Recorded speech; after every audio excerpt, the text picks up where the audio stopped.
If you feel strange talking to other people when you have a mask on, that's not just because it's a bit harder to speak.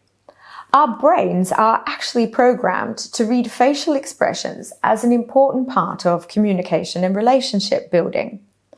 In the past, you probably found that face-to-face meetings were one of the best ways to build better relationships at work and to spend quality time with your teammates, your clients, and your business partners. So what happens when your face-to-face meetings involve wearing a mask? What does science tell us about the impact of mask wearing on social interactions at work? In today's episode, I will explain the psychology behind how wearing a mask affects the impression that you make on other people. I'll also explain what steps you can take to overcome the issues involved, and then even use the opportunity to create a more positive impression on the people around you.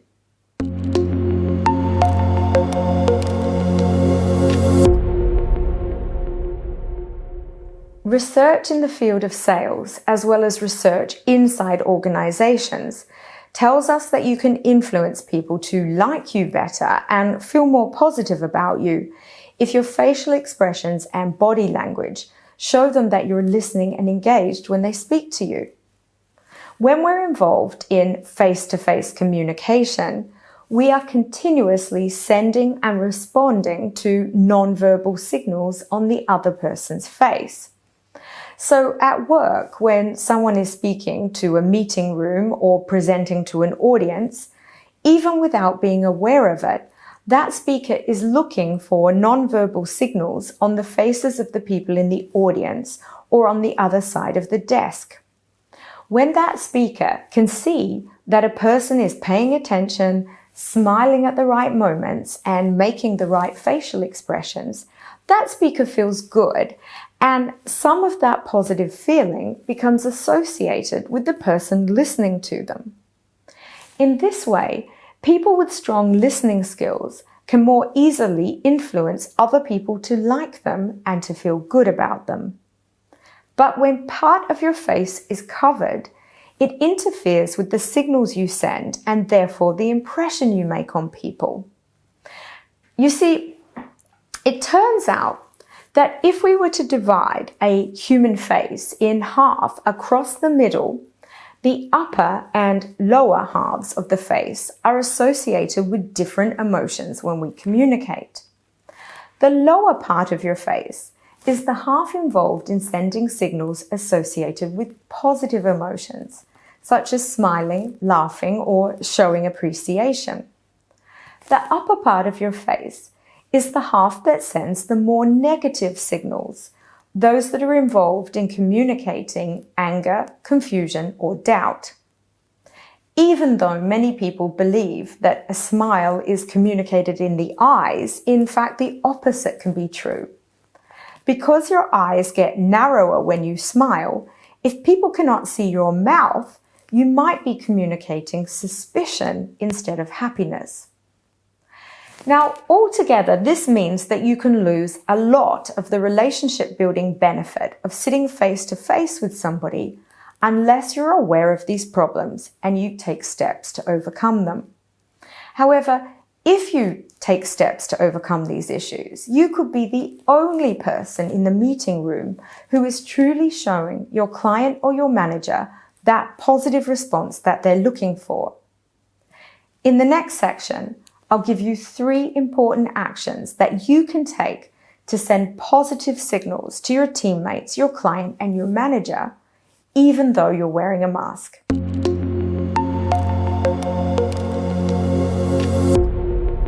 There are 3 steps that you can take today when you're interacting with somebody on whom you want to make a good impression and build a positive relationship, even though you're wearing a mask.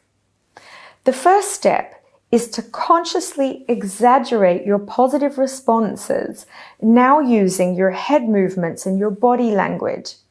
For example, nodding when the other person is speaking and exaggerating that movement, perhaps by nodding more or nodding for a bit longer, than you would normally do when you're not wearing a mask in order to be sure that the effect is clear.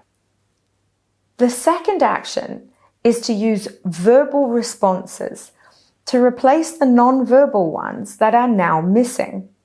Practice saying out loud things you might not normally say, like, "That's a great example." "I understand." "Okay, that's a good idea. Let's do that."